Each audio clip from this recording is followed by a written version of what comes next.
सारा प्रणाम, मैं हूं आपके साथ मनोज सक्सेना। सारा समय की टीम इस वक्त नोएडा में मौजूद है। चुनावी दंगल सज चुका है। आप देख सकते हैं मेरे पीछे जनता जनार्दन भी मौजूद है, जिनकी समस्या को हम समझेंगे। साथ ही मेरे साथ रिप्रेजेंटेटिव भी है। यहां पर इंट्रोड्यूस मैं अपने पैनल के साथ करा देती हूं। बीजेपी के सांसद प्रतिनिधि हमारे साथ मौजूद हैं, संजय बाली जी। जोरदार तालियों के साथ उनका स्वागत किया जाए।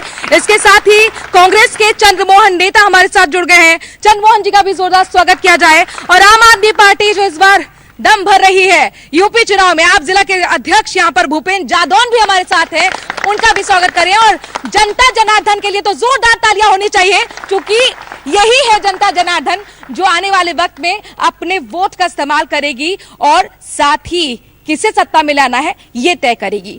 हमारे साथ विजय हमारे रिपोर्टर हैं, उनसे हम जान लेते हैं नोएडा का राजनीतिक जो समीकरण है। और नोएडा जाहिर तौर पर हमेशा से वीवीआईपी सीट रही है। मौजूदा वक्त में राजनाथ सिंह के बेटे विधायक हैं पंकज सिंह, यहां से अवैध किला रहा है। थोड़ा सा गणित जरा समझा दीजिए जनता जनार्दन को, उसके बाद हम जाते हैं। बिल्कुल कह सकते हैं ये बीजेपी की ओर सीट रही है और लगातार यहाँ से हमेशा बीजेपी जीत रही है। तो कह सकते हैं कि इस बार जो जनता का जो मूड है बिल्कुल ही चेंज है। तो जनता तो बिल्कुल दूसरे मूड में है। तो कह सकते हैं कि जो आगामी चुनाव 2022 का है बिल्कुल अलग ही होगा, बिल्कुल अलग होगा। विजय चूंकि यहां से लगातार रिपोर्टिंग करते रहे हैं, ग्राउंड पर जाकर लोगों से बातचीत करते रहे हैं, तो यहां पर विजय तो ये कह रहे हैं कि जनता जनार्दन का मूड थोड़ा सा बदला है।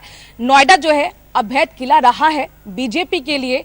2012 में आपको बता दें कि महेश शर्मा जो मौजूदा वक्त में सांसद हैं यहां सर, वहां पहले विधायक थे, उसके बाद उपचुनाव हुआ। 2014 में विमला बाथम बीजेपी से जीती और उसके बाद 2017 में पंकज सिंह विधायक बने हैं। यहां पर सबसे पहले चूंकि संजय बाली जी आप ही के पास हम आते हैं, बताइए कौन से वो मुद्दे हैं जिनको लेकर जनता के बीच आप जाएंगे? क्यों वोट करे जनता आपको? जनता वोट क्यों करे ये नहीं है, जनता वोट कर रही है और जनता वोट करेगी। इस बार भी 300 सीटें पार जाके मुख्य यहाँ पर उत्तर प्रदेश में भारतीय जनता पार्टी की सरकार बनेगी और योगी जी दोबारा मुख्यमंत्री बनेंगे और यहाँ से पंकज सिंह जी दोबारा विधायक बनेंगे। अब कहिए विकास की बात, जिस क्षेत्र में आप बैठे हैं इस क्षेत्र में माननीय जो आज सांसद है, जब विधायक बने तो पहली बार विधायक बनने के बाद इस क्षेत्र से ही विकास का कार्य शुरू किया था। अगर आज देख सकते हैं उस समय से लेकर आज तक इस क्षेत्र का विकास किया है। इस क्षेत्र में खड़ंजा नाम की किसी भी सरकारों ने, चाहे सपा हो, चाहे बसपा हो, चाहे कांग्रेस रही हो, उसने आज तक खड़ंजे नाली और किसी के नाम पे कुछ नहीं किया था। भारतीय जनता पार्टी आई, भारतीय जनता पार्टी ने यहां से विकास का काम शुरू किया और निरंतर विकास का काम हो रहा है। अभी भी आपके सामने फोन है, भैया यहाँ पे हमारे नाली और खड़ंजे लग चुके हैं, उनका उद्घाटन का कार्यक्रम कब रखोगे? हमने कहा ठीक है, समय बताएंगे, अभी आप काम करवाइए। जितना हम काम में विश्वास करते हैं और काम की तरह काम करते हैं, हम ना तो दिखावा करते हैं ना कुछ करते हैं। और आपके कार्यक्रम भी बहुत अच्छा बताया, कौन बनेगा मुख्यमंत्री? योगी जी बने मुख्यमंत्री और कोई मुख्यमंत्री नहीं बने। जनार्दन तय करेगी। यहाँ पर आपसे अब जाना चाहेंगे, बताइए जिस तरीके से यहाँ पर खुद बीजेपी कह रही है कि हम विकास के मुद्दे के साथ जाएंगे, आप कांग्रेस किस मुद्दे के साथ जाना चाह रही है? विकास का मॉडल कुछ तय किया है आपने? देखिए, किले बनते हैं और किले बनाए भी जाते हैं, लेकिन जो किले जुमले में बने होते हैं वो चंद में गिन जाते हैं। काम करा है बीजेपी ने, बिल्कुल करा है काम। 100 से ऊपर पेट्रोल कर दिया, डीजल कर दिया, 1000 का गैस कर दिया, बिजली का रेट बढ़ा दिया।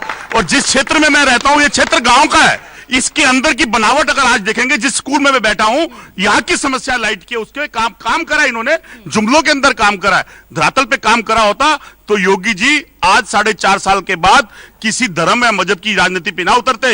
ये कहते हैं मैंने काम किया है और मैंने काम करके वोट मांगा है। लोगों ने सराहा, योगी जी को चुना। अच्छे व्यक्ति हैं, मैं भी बोलता हूं अच्छे हैं, लेकिन अच्छे होके संत होके राजनीति में आके राजनीति करी और सत्ता का लालच लगाना तो बेहद आसान है ना। आप बताइए, आप किन मुद्दों के साथ जनता के बीच में जाएंगे? आपके पास विकास का मॉडल क्या है? देखिए, हमारा जो जनाधार कमजोर जरूर है लेकिन कम नहीं है। कांग्रेस का अस्तित्व है।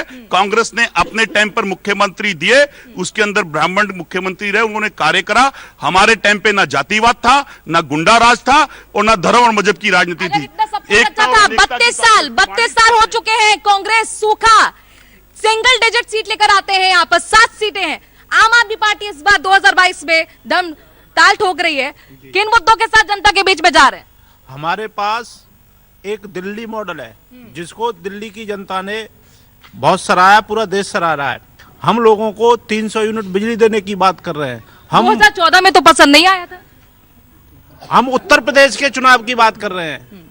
हम उत्तर प्रदेश में कौन बनेगा मुख्यमंत्री पे डिबेट कर रहे हैं। हमारी पार्टी आती है तो हम उत्तर प्रदेश की जनता को 300 यूनिट दिल्ली की तर्ज पे अरे फ्री बनारस बिजली। में केजरीवाल लड़े थे ना 2014 में, हारे थे ना। जी जी जी, तो अब हम उत्तर प्रदेश हम मुद्दों की बात कर रहे हैं ना, हम क्या करेंगे। हम बेरोजगारों को रोजगार देने की बात कर रहे हैं, जो किसान है उसके ट्यूबवेल का बिल माफ करने की बात कर रहे हैं, और ये जनता के जो बुनियादी मुद्दे हैं। आम आदमी पार्टी राजनीति करने के लिए नहीं बनी है। आम आदमी पार्टी जो आम आदमी है उसके जीवन को आसान बनाने के लिए, उसके जो बुनियादी मुद्दे हैं, बिजली है, पानी है, सुरक्षा है, महिलाओं की सुरक्षा है, इस पर काम करने के लिए बनी है। वो दिल्ली में हमने करके दिखाया, वही हम उत्तर प्रदेश में करेंगे। दिल्ली का मॉडल क्या यूपी के लोगों को पसंद आएगा? सवाल बहुत बड़ा है, जनता के बीच में जा लेते हैं, जरा जनता से सवाल कर लेते हैं। आपकी क्या समस्या है? क्या आपको लगता है जो समस्याएं मौजूदा वक्त में रही थी 5 सालों में, उनका बेहतर तरीके से समाधान किया है बीजेपी ने? मैम, मैं अभी आपको बताना चाहता हूँ, जैसे अभी भैया ने बोला है कि जनता ने वोट दिया है बीजेपी को और देती रहेगी, तो इनका सोचना यह है जनता पागल थी और पागल बनती रहेगी। यहाँ पे आप बाहर निकल के देख लीजिए, इन्होंने बोला यहाँ पे निरंतर विकास हुआ है, बाहर निकल के देख लीजिए, अगर भैया के मुंह पे हैंकी ना लग जाए और पैंट ऊपर ना हो जाए, इतना तो पानी भर रहा है और इतनी गंदगी है यहाँ पे। गंदगी का अंबार लगा हुआ है, गंदगी का अंबार लगा हुआ है, जनता नाराज है। जवाब दीजिए जल्दी से। देखिए, विकास कहीं कम नहीं है, विकास निरंतर हो रहा है और दिखना चाहिए ना विकास। दिख रहा है। कौन कहता है विकास नहीं है? हम जिस जगह पे बैठे हैं आज, उस जगह में बाहर से अंदर जाने के लिए भी लोगों को पांव ऊपर करके और कपड़ों को ऊपर कर, आज आप भी आए हैं और आपकी गाड़ी भी अंदर आई है। क्या वो रोड बनी है? वो खड़ंजा लगा है ना, तभी अंदर आए ना। इसी तरह से कम यहाँ पर सांसद और विधायक की निधि से, और उसके बाद प्रशासन भी अब शुरू कर दिया है, उसकी निधि से काम शुरू हो चुका है। सामने गांव है छजारसी, पहले क्या था आज क्या था, वहां के प्रधान बैठे हुए हैं, उनसे पूछिएगी इस देश का विकास। दिल्ली के मॉडल की बात कर रहे हैं। आप सुनिए ना, दिल्ली के नजदीक है, हम आर्थिक राजधानी नोएडा को कहा जाता है, एजुकेशन हब है ये, लेकिन उसके बावजूद भी लोग कह रहे हैं कि यहाँ पर गंदगी का अंबार लगा हुआ है। देखिए, मेरे मित्र हैं बल्ली जी, बहुत अच्छे बात करते हैं, लेकिन बात करते भूल जाते। देखिए, विकास करा है, कितना विकास करा उन्होंने। विकास करते करते विकास कानपुर से कहां पहुंच गया? बाबा के दरबार के ऊपर, और वहां जाके उसका एनकाउंटर हो गया। ठीक 4.5 साल इसी तरह से योगी के अंदर विकास हुआ, सड़कों के ऊपर गड्ढे रह गए, बच्चे अशिक्षित रह गए, और 9 बार पेपर लीक हो गए और बाबा देखते रह गए। कितना विकास हुआ? उसके बाद महिला घर से बाहर निकलती है, उनकी किस्मत लुक जाती है, और मुख्यमंत्री जी घर जाते हैं, चेक दे आते हैं, और सुरक्षा के नाम पे पेपर लीक की बात कही है। 7वीं बार इस सरकार में पेपर लीक हुआ है, लेकिन पेपर लीक की समस्या इस बार की ही नहीं है, हमेशा से रही है। युवाओं को नौकरियों के लिए भटकना पड़ता है। आप बताइए, क्या सब कुछ रोजगार के हिसाब से आपके भाइयों को रोजगार मिल गया है? नहीं मैडम, इसमें कुछ भी क्या नाम है, कुछ भी काम नहीं हुआ है, और पहले से ज्यादा समस्या है इस टाइम। और हम ये चाहते हैं किसका जोर लग रहा है जी, किसका जोर लग रहा है, किसके साथ हैं आप? यूपी में जो है वो समाजवादी की सरकार बनेगी, ये पक्की बात है बिल्कुल एकदम। आप समाजवादी पार्टी की सरकार बनेगी, ये यहाँ पर लोग कह रहे हैं, और भी लोग हैं उनसे हम जानते हैं। आप बताइए किसको सपोर्ट कर रहे हैं? आप बताएं। हम तो आम आदमी पार्टी को सपोर्ट कर रहे हैं। आम आदमी पार्टी को सपोर्ट कर रहे हैं। चलिए, एक यहाँ पर समर्थक आपको मिला है, जी बताएं। अरे एक नहीं है, आप सर्वे करिए। पूरा नोएडा बदलाव का मूड बना चुका है। आम आदमी पार्टी को उत्तर प्रदेश में नोएडा में जिताने का मूड बना चुका है। जो आप कह रहे थे कि यहाँ किले हैं, ये नोएडा को तो बहुत बड़ी सौगात मिली है। प्रधानमंत्री नरेंद्र मोदी ने जेवर एयरपोर्ट का शिलान्यास किया है, तो ये बहुत बड़ा यहाँ पर अपने आप में एक तोहफा है। लोग जेवर एयरपोर्ट को लेकर क्या सोच रहे हैं? जेवर एयरपोर्ट बनेगा तो क्या आपको लगता है यहाँ पर रोजगार आएगा और विकास तेजी से होगा? मैं पहले कांग्रेस प्रतिनिधि से पूछना चाहता हूँ, उनका सरकार राजस्थान में है क्या? वहाँ बेरोजगारी उन्होंने खत्म कर दिया? बहुत बहुत बहुत दिलचस्प सवाल है, दिलचस्प सवाल है। आपसे मैं ये कह रही थी, विकास का मॉडल कौन सा आप पेश कर रहे हैं? क्योंकि लगातार यहाँ पर चर्चा हो रही है, हम छत्तीसगढ़ का मॉडल लाएंगे, राजस्थान का मॉडल लाएंगे। रोजगार के बारे में सवाल कर दिया, जनता ने जल्दी से बताई। देखिए, बिल्कुल मेरे जो भाई ने बोला बिल्कुल ठीक बात बोली। उन्होंने रोजगार की बात करी, तो मैं उनको डाटा भी दूंगा राजस्थान का, लेकिन मैं उनको एक बात याद दिलाना चाहता हूँ कि देश का आज नेतृत्व किसके हाथ में है। बेरोजगार लखनऊ तक पहुंच गए थे, आपको याद हो, प्रियंका गांधी से मिलने। रात आसमान के नीचे क्या राजस्थान का एक स्टेट नरेंद्र मोदी के अधीन नहीं आता? क्या देश के प्रधानमंत्री राजस्थान के प्रधानमंत्री नहीं है?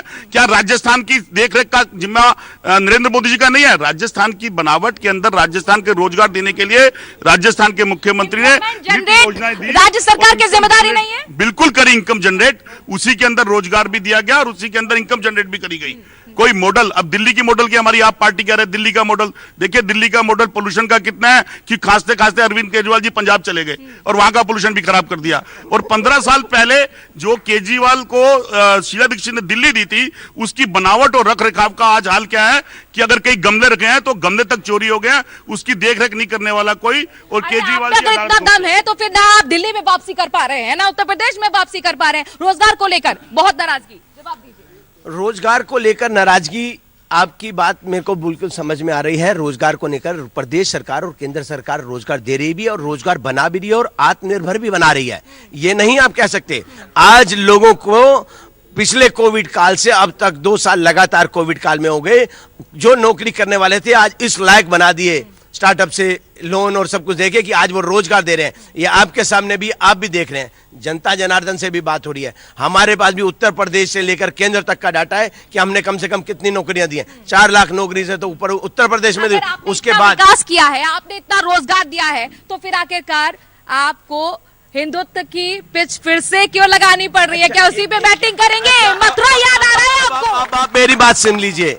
हिंदुस्तान में रह के हिंदू नहीं हिंदुत्व की बात करेगा क्या? पाकिस्तान में रह के जो हमारे भाई मुसलमान भाई बैठे वो हिंदुत्व की बात करेंगे? हम हिंदू हैं और हिंदुत्व की बात करेंगे हिंदुस्तान में ही।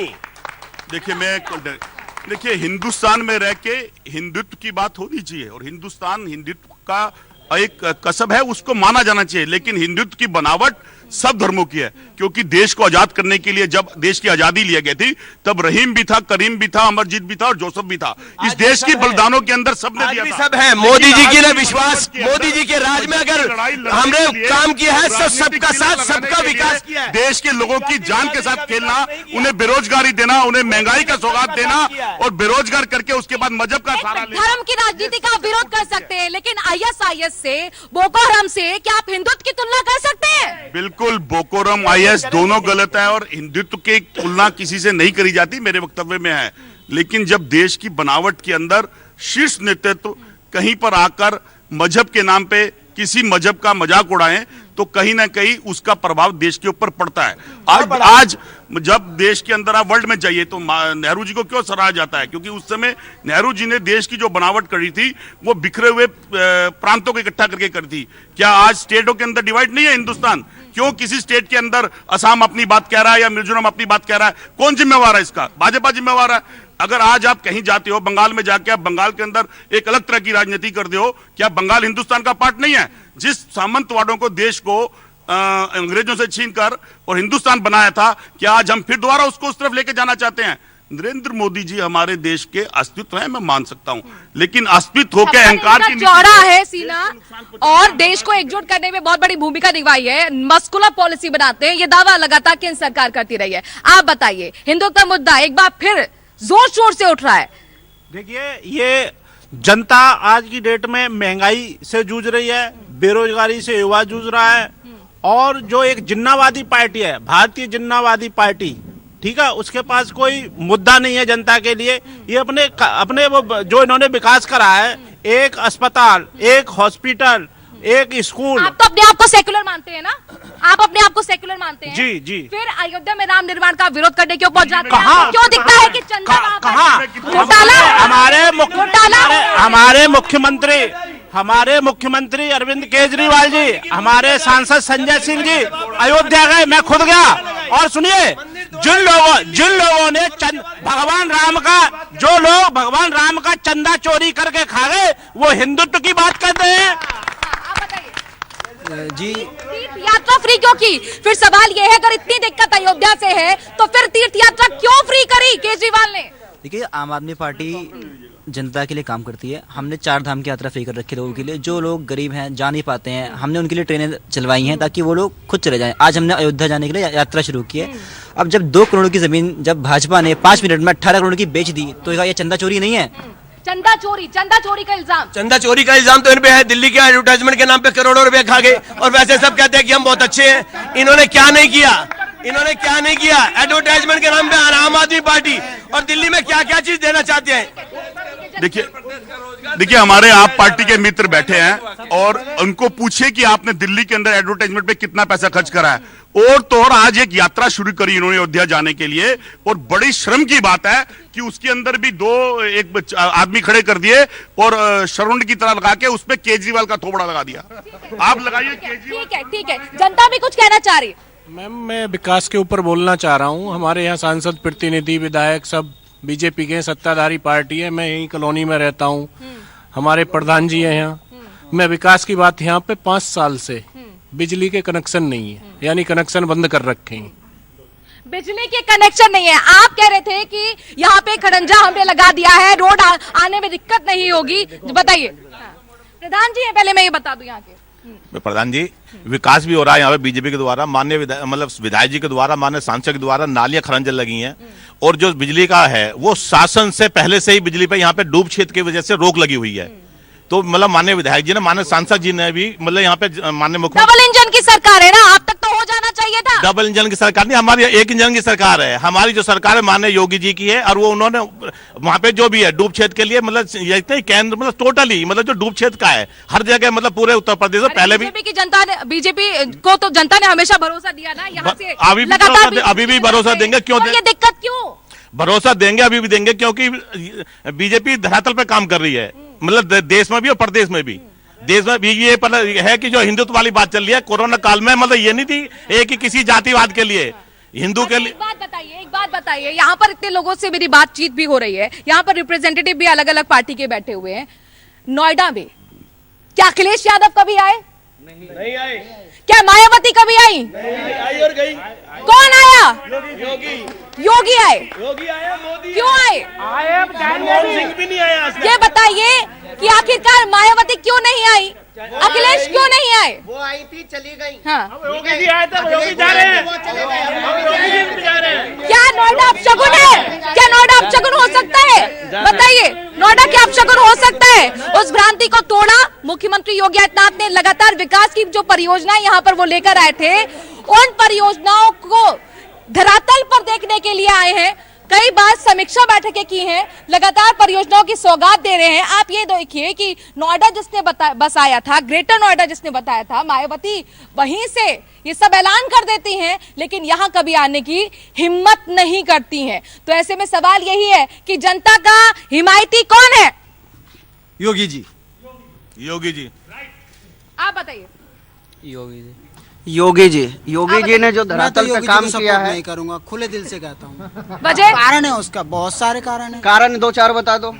आप मुझे बताइए कि यूपी में क्या काम हुए हैं। मैं यूपी में आपको दिख नहीं रहा विकास, क्योंकि विकास वाले को ही तो विकास दिखेगा। मुझे रोजगार नहीं मिला, मेरी विकास वाले को विकास दिखेगा। इससे पहले डूब क्षेत्र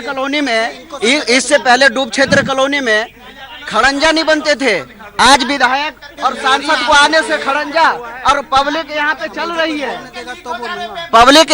रही है, खड़ंजा दिख रहा है। लाइट ठीक है भाई, माहौल बहुत ज्यादा गर्म हो गया है, सबको मौका मिलेगा। पेपर लीक का जिक्र हुआ है, यहाँ पर पेपर लीक का जिक्र हुआ है। जाहिर तौर पर युवाओं के लिए ये बहुत विपदा वाली बात हो जाती है, क्योंकि मेहनत करते हैं लोग और उसके बाद परिणाम आने से पहले पेपर ही लीक हो जाता है, पेपर ही नहीं हो पाता है। लेकिन ये पहली स्थिति, हाँ पहली बार स्थिति नहीं है। आप जल्दी से अपना कमेंट दे दीजिए, उसके बाद मुझे ब्रेक पर जाना है। इनके पेपर लीक हो जाते हैं और उसके बाद 3 साल से रेलवे का देखो क्या हाल है, अभी तक कुछ भी नहीं हुआ। 500 रुपए स्टूडेंट से ले लिए गए और पता नहीं उसका क्या करवा रहे हैं, वो लंगर बंटवा रहे हैं, क्या बंटवा रहे हैं पता नहीं। मेहनत कर संजय बाली जी तैयार रहिएगा, इसका जवाब आपको देना है, चूंकि सिर्फ जनता जनार्दन का सवाल नहीं है। वरुण गांधी ने भी ट्वीट कर पूछा है कि आखिरकार क्या ये नौजवानों के साथ धोखा नहीं। एक छोटे से ब्रेक के लिए यहाँ पर रुक रहे हैं, जल्द हाजिर होते हैं।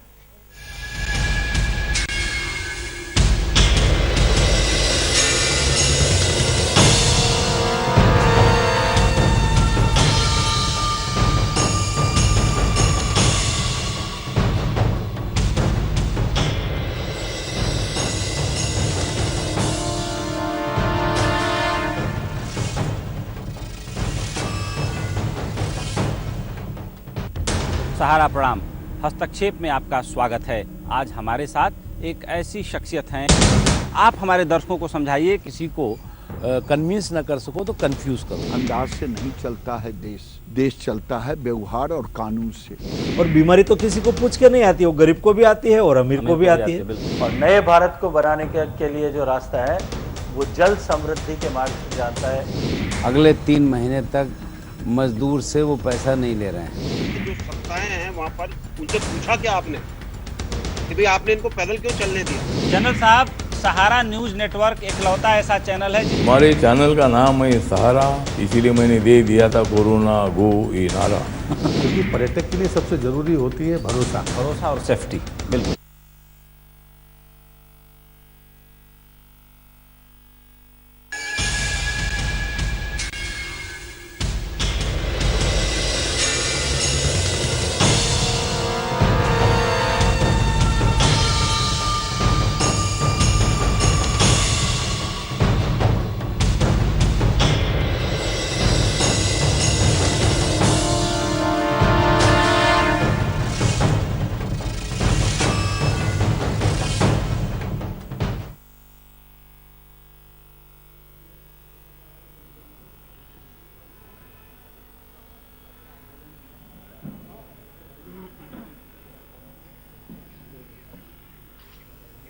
तो चुनावी दंगल सज चुका है। नोएडा में इस वक्त हम मौजूद हैं। नोएडा एजुकेशन हब कहा जाता है। इसके साथ साथ अपने दर्शकों को यह भी बता दें कि ये औद्योगिक राजधानी भी उत्तर प्रदेश की है। दिल्ली से सटे रहने के बावजूद भी बहुत सारी समस्याएं लोगों के बीच में है। लोगों का कहना है कि जरा मौसम देख लीजिए, सांस नहीं आ रही, दम घुट रहा है। पॉल्यूशन से कम 6-7 साल जूझते हुए हो गए, लेकिन ना ही दिल्ली सरकार ने कोई हमें राहत दी, ना ही यूपी सरकार ने हमें राहत दी। वाटर लोगों की समस्या भी बहुत ज्यादा यहाँ पर लगातार बनी रहती है। ट्रैफिक के जाम में लगातार लोग झूमते रहते हैं। लेकिन इन सब के बीच में युवा भी चूंकि हमारे साथ मौजूद हैं। रोजगार को लेकर बातचीत हुई। उनका साफ तौर पर कहना है कि रोजगार मिले कैसे, यहां तो पेपर लीक हो जाते हैं। वरुण गांधी ने ट्वीट किया था, नौजवानों के साथ धोखा हो रहा है। ये मैं नहीं कह रही हूं, वरुण गांधी कह रहे हैं, आप भी के सांसद। अगर पेपर लीक हुआ उसके ऊपर कार्रवाई शासन प्रशासन प्रदेश सरकार के स्तर पे हो रही है। ये पेपर लीक आज नहीं हुआ, ये अरे हम ही अभी सुन तो लीजिए आप। ये समाजवादी पार्टी और जितनी बसपा के टाइम पे यहाँ तो पेपर लीक हुआ, जो भी अधिकारी थे करा, कैंसिल किया। ये तो खुलेआम नकल कराते थे, पर्ची भेज के ऊपर बैठ के कराते थे। यहाँ पे अगर पेपर लीक हुआ तो कैंसिल कर दिया ना उसे। ये तो पास कराते थे घर बैठे वालों को।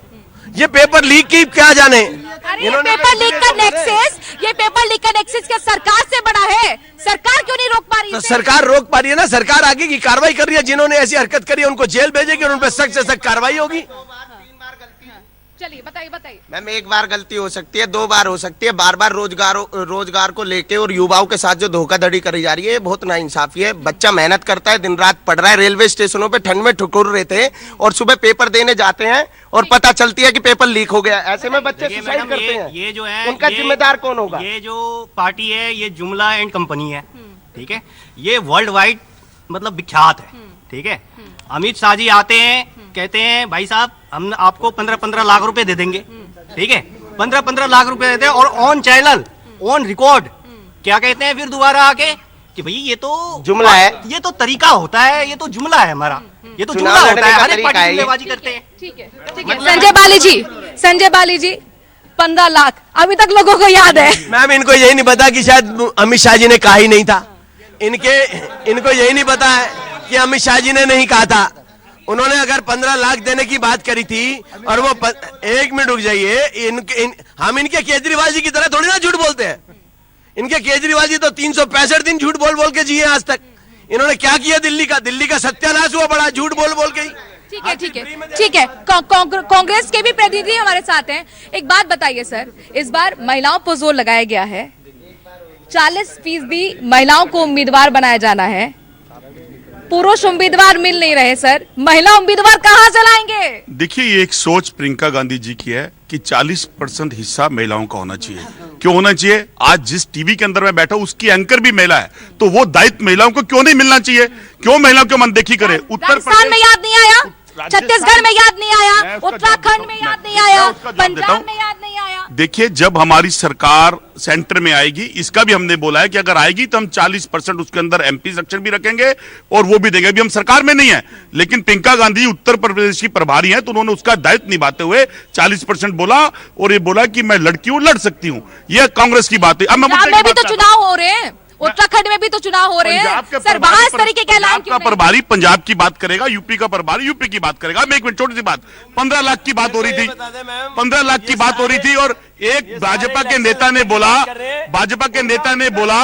कि आप पार्टी वाले झूठ बोलते हैं। एक जुमला वाला एक झूठे को कह रहा है झूठ बोलते हैं। 15 लाख लेने के बाद गडकरी जी कहते हैं हमने जुमला बोला था। उत्तर प्रदेश में मुख्यमंत्री कौन? हमारा मुख्यमंत्री तो योगी आदित्यनाथ, इनके मुख्यमंत्री लखीमपुर हाथरस जैसे कांड हो जाते हैं और मंत्री अमित शाह जी के साथ बैठे मिलते हैं। शेम है इस बात की। किसानों की 700 किसानों की शहादत हो जाती है और उसके ऊपर प्रधानमंत्री जी एक शब्द नहीं बोलते। किसानों को गन्ना की ठीक है, एक मिनट, एक करके बोलिएगा सर ना, एक करके बोलिए, ठीक है, एक करके बोलते हैं ना सर। देखिए, यहाँ पर बीजेपी की तरफ से सवाल कांग्रेस के लिए भी है, आम आदमी पार्टी के लिए भी है, दोनों मेरे साथ है, उनसे लेते हैं ना सर सवाल, लेते हैं सर सवाल। कांग्रेस बताइए, मुख्यमंत्री का उम्मीदवार कौन?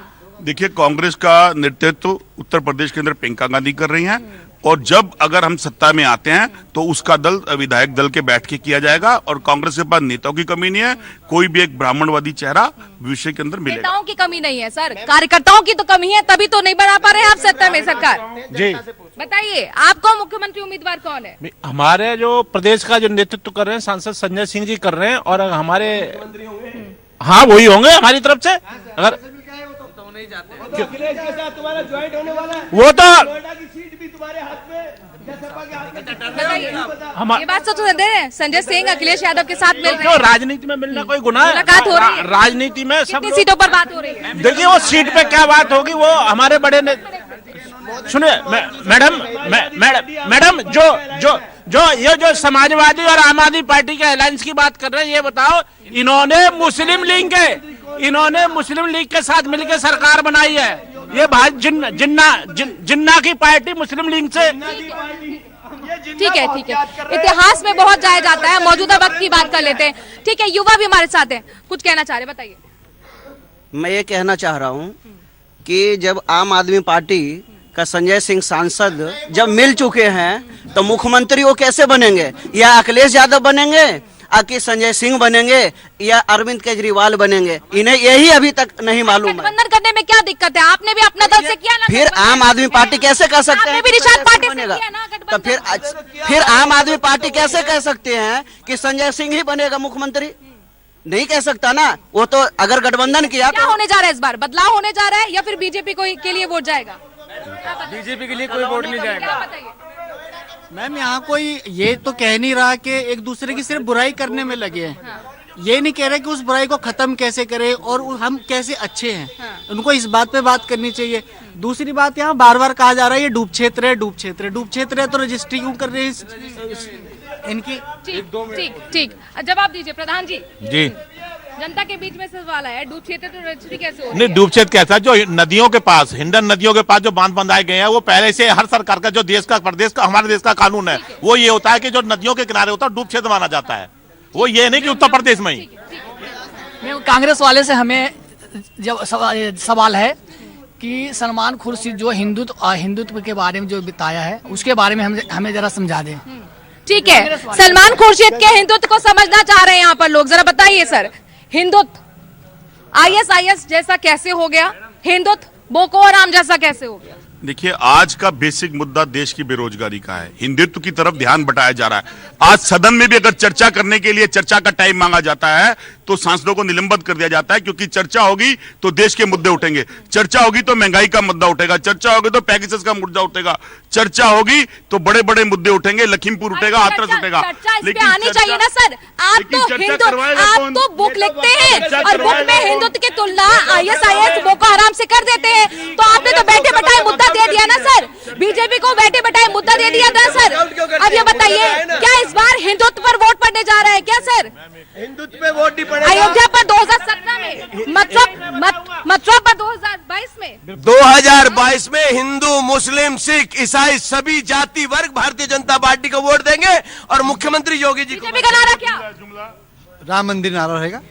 हिंदुत्व का ये है कि हिंदुत्व में मोदी जी ने मतलब जो कोरोना काल चला था उसमें राशन वगैरह ये नहीं देखा कौन सी जात है, क्या जात मोमडन है, हिंदू है, वो क्या है, सबको मतलब वैक्सीन लगी, कोई घर से निकला, सबको सब कुछ मिला। कोरोना में कितनी मौतें हुई भूल छुपा गए, किसानों की कितनी मौतें हुई। मैम 2 मिनट का मैं क्या कहता, इस चुनाव में बीजेपी के 2-3 नारे खत्म हो चुके हैं। बहुत हुई महंगाई की बार, अब की बार मोदी सरकार ये लगाएंगे नहीं। बहुत हुई। हम तो जनता को 300 यूनिट बिजली फ्री देंगे, बेरोजगारों को 5,000 रुपए बेरोजगारी भत्ता देंगे। देखना होगा फ्री का मॉडल क्या यूपी की जनता को रास आता है। देखिए गहमा गहमी बहुत ज्यादा हो गई है, जाहिर तौर पर चुनाव नजदीक है और ऐसे में जनता की तरफ से लगातार प्रतिक्रिया आ रही है। आरोप प्रत्यारोप का दौर राजनीतिक दल के बीच में चल रहा है। यूपी की जनता को, नोएडा की जनता को राजनीतिक रूप से काफी जागरूक माना जाता है और ये आपने या इनके सवालों में और इनके जवाबों में बेहतर तरीके से समझ लिया होगा। आज की हमारी खास पेशकश में इतना ही, फिर मिलेंगे अगली विधानसभा सीट पर।